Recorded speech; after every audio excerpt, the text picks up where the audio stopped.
Hey everybody, welcome back to Video Game. So today I got a fun and interesting episode for you guys this evening, because this is something everyone has been asking me to review and talk about on the channel, and it arrived from the manufacturer as of Friday last week.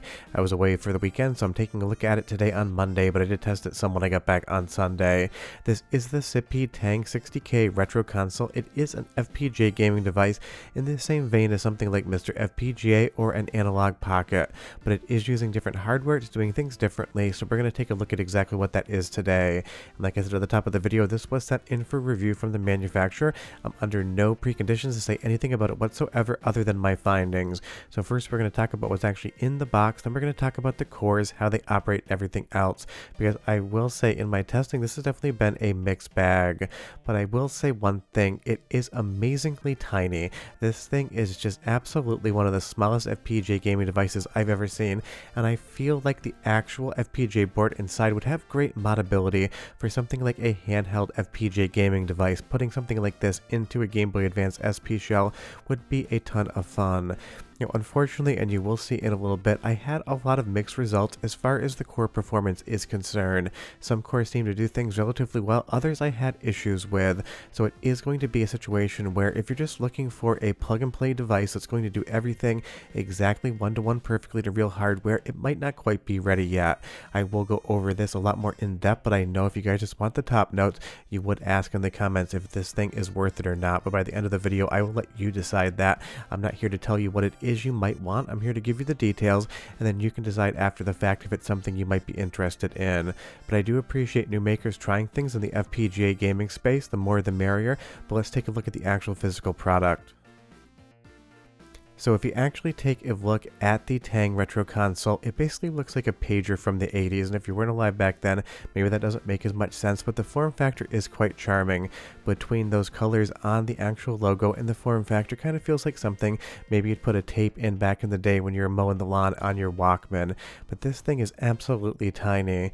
Now you will see at the front, unfortunately, my unit came in and the door was already disconnected, and I have absolutely no idea how to actually put this thing on. It basically goes to a set of GPIO pins, but there's something about the plastics here. I'm not sure if it broke, but I can't get the door back on, so that's something you might actually experience when it does arrive. I tried everything I could to get this thing to slot back into place, and whatever I do, it just doesn't really seem to want to actually sit in there, so there might be a fitment issue. Maybe this unit got a little bit warped in its mold, I'm not sure, but it is something I encountered. I even shook the table there trying to get it to pop on, and I just couldn't do it. Now around the back of the unit, high marks are putting in a full-size HDMI port, because if this thing went mini HDMI, I'm sure most of you would not have the cable in your drawer, and there is a micro SD card slot back here as well, but that's not how you're going to load games or the overall Tang operating system. You're actually going to do it via adapter on these USB-C ports on the side. I'll show you that entire configuration, but that's something that might trip a lot of people up and is kind of a curiosity of the unit at this point in time. Around the front, there's also two USB in ports. You should be able to use a decent selection of controllers. I did not test absolutely everything. If you want to see a second video testing that out, let me know. And on the right hand side of the unit, you're going to have these female pin headers right here, so you're going to be able to plug in snack adapters. The one that shipped with the unit is a Super Nintendo Entertainment System one. I do not know if they're going to have more boards available for different control inputs, but this is where you're going to plug them into the side here, and I'll show you that in just a moment. But the interesting and slightly strange thing is just how the actual Tang works. You're going to see here there's a USB-C stick, which is also a card reader, and interestingly has a female USB-C port on the side that you're going to inject power to. I can honestly say I've never seen this configuration before whatsoever, and while it does work, it was something that really did surprise me. This is how the unit basically boots up its games and how you're going to interact with it.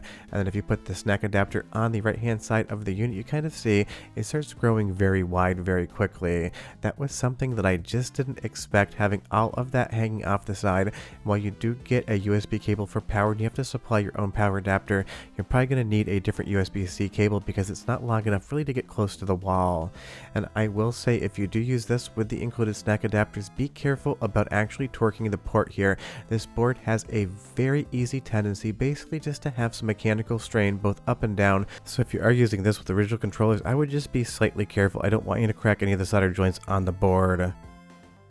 But as far as the overall construction is concerned, everything seems to be soldered well. There's good solder joints there, so no issues as far as the actual ports or otherwise are concerned. Just again, be slightly careful when you're actually using this. I don't want you to crack those solder joints.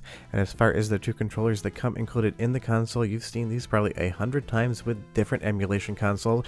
It's basically just a reproduction Super Nintendo Entertainment System controller, and I would definitely recommend do not use these for games. I get it is a budget price. They're trying to bring an FPGA device in under $100, but these two controllers will fight you at absolutely every turn.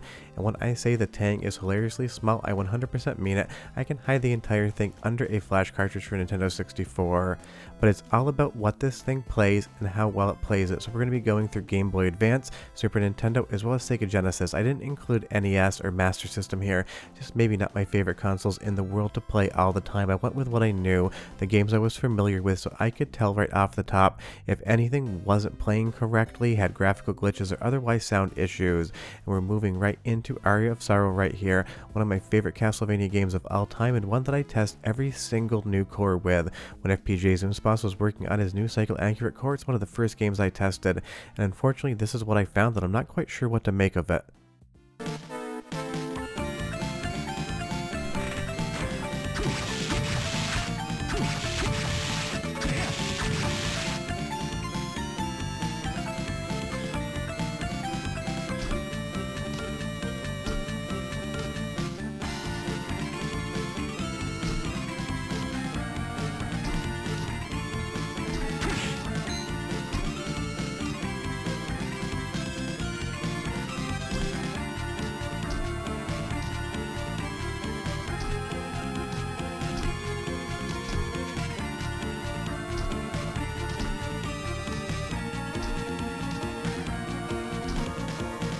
I'm not sure what to compare that to other than to say it sounds like a small child is playing a kazoo in the background trying to replicate the music of Aria of Sorrow. Obviously, as far as the overall sound playback and implementation is concerned, it seems like it's picking another instrument out of whatever that chipset would be able to run and just running it in a wrong pitch. I'm not sure what's going on, it's just something I found.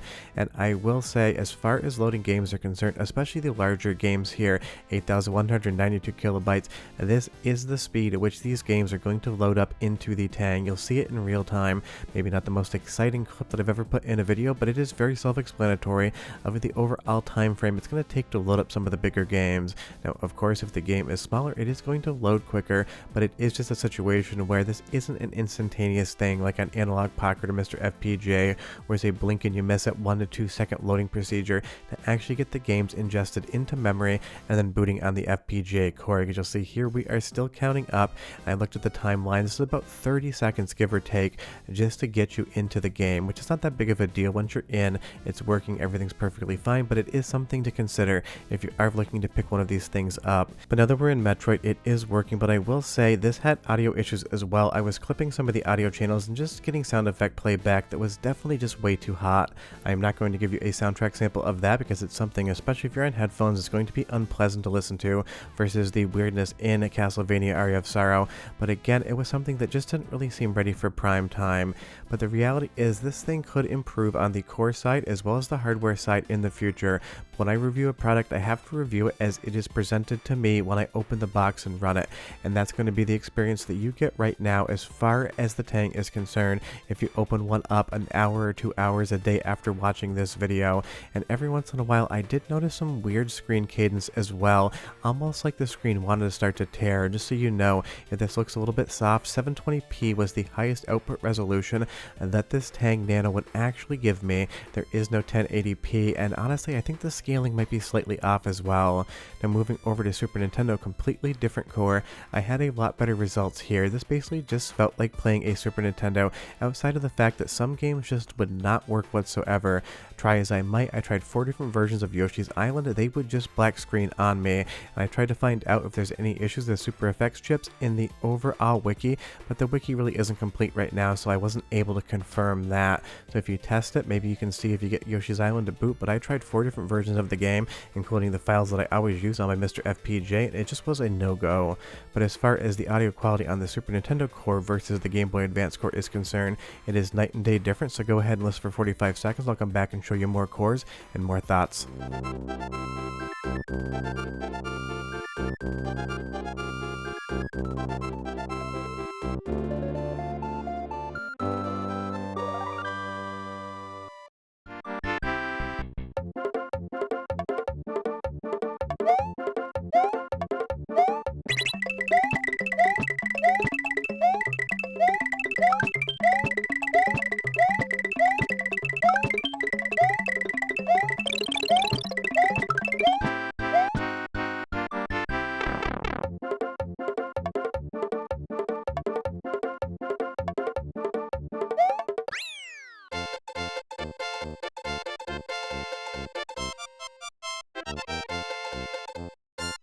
mean, that definitely sounds a lot better than the Aria of Sorrow sound sample on Game Boy Advance, but it felt like a few of the notes towards the end of that track felt like maybe they were off pitch or key, but leave me a comment down below and you tell me what you think. As I show you some more test footage of Super Nintendo with Super Ghouls and Ghosts, let's talk about who I would recommend this hardware for, and honestly I'm struggling to find a use case to recommend it. The 60,000 logic element unit which you're seeing tested here, sure it's $50 as far as the actual console is concerned, but it's one of those things, the core performance doesn't really seem to be up to par. For another like $80 you could get a MiSTer Pi triple stack and you'd have the entirety of the MiSTer ecosystem and all the cores there. And as far as the 138,000 logic element unit is concerned, that is only about $30 off from the price of a full MiSTer triple stack, and you're going to get the entirety of every core MiSTer runs as well as the community behind it, because a lot of what we can't judge is the community. There are dozens upon dozens of developers, hundreds of people that make videos like I do and help and talk about MiSTer FPGA, and it's the same exact thing on the Analogue Pocket side of things, maybe a little bit smaller. Is it possible that a community will grow around the Tang? It definitely is, but right now it is basically day zero as far as this hardware is concerned, so you should buy it based upon what it can do today, and that's why I struggle to find a recommendation on this actual hardware. As far as something like Mega Man X, it just seems to be doing exactly what I would expect the game to do, but it is a bummer that it only scales to 720p. It doesn't really look great on my capture card in my opinion, even though it does source into 720p. It just doesn't really do that job that I'm looking for compared to something like Analogue Pocket or MiSTer FPGA on the scalar side of things. Obviously it's going to slow down every once in a while, but Mega Man always did that anyway. But it is an interesting piece of hardware, and if you guys want to see more individual core tests, I will definitely make them for you depending on how this video goes. Leave me a comment down below and tell me, did you order a Tang? Were you thinking about ordering one after reviews come out? I'm curious who knows about this product, because I do get a lot of questions about it, but honestly, when it goes to the wider audience, it'll be interesting to see how many people actually even knew this product existed, because it definitely has been out there in the public consciousness, but maybe not as much as other systems. But on the Super Nintendo side of things, for the most part, you're just getting a good experience outside of the fact that Yoshi's Island just completely didn't boot.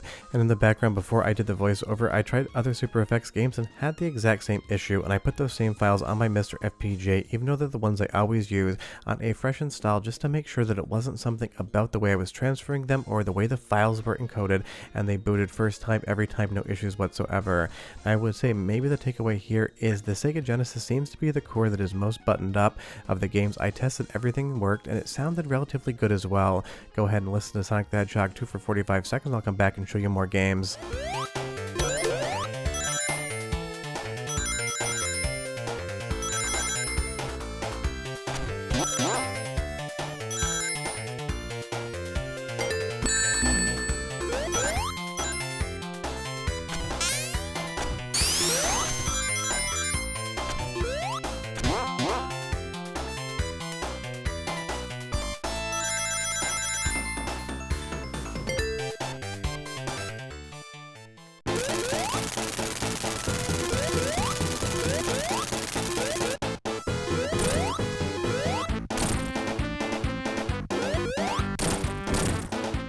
So I mean, that just sounds like Sonic the Hedgehog 2, it just plays like Sonic the Hedgehog 2, and it just controls like Sonic the Hedgehog 2. And it's a lot of Sonic the Hedgehogs in a row, but the point being is that in some instances the Tang just plays these games via FPGA cores like any other piece of hardware out there, but it doesn't do it consistently enough to say that every single core that's going to be on the Tang when it arrives at your doorstep is going to give you the same result. I would say Game Boy Advance at best is a decent time, and at worst can definitely have some big audio issues. Super Nintendo for the most part seemed fine, but once again there was a couple audio glitches in there that I just wasn't sure about, and Sega Genesis just seemed to work the way I would expect it to. But like any sort of FPGA device, it is core to core dependent. If we go over to MiSTer FPGA and play something like the X68000 core, it isn't complete, so it doesn't have the same performance as something like the Neo Geo core, which is one-to-one perfection any day of the week and twice on Sundays. So as far as the Tang is concerned, and as far as a review of it is concerned, it's a complete mixed bag. If I just reviewed this based upon the Sega Genesis core, I would say it does a 10 out of 10, seems to just work for me, but then I I would say, even for the price, you could probably pick up a different device that would do the exact same job for Sega Genesis, and you would have a lot more interesting cores to play along with it. As far as the 138,000 logic element Tang is concerned, it's so close in price to a triple stack MiSTer Pi that I would just recommend you go to the MiSTer FPGA side of things. And before you go down below in the comments and tell me that I am biased towards MiSTer FPGA, I talk about hardware on this channel all the time. I just want you to have good experiences with the hardware you use. I love the form factor outside of all of the different adapters hanging off the side. That's definitely not great. It just looks like a pager from the 80s, and as far as a new board is concerned, it could have promise in the future. But right now, as far as my opinion is concerned, I would say this is a wait and see. If you already have one in order, have fun with it. Leave me a comment down below and tell me what you think. But for everyone else, I'd probably wait 6 months to a year to find out what happens. See you next time. Bye-bye.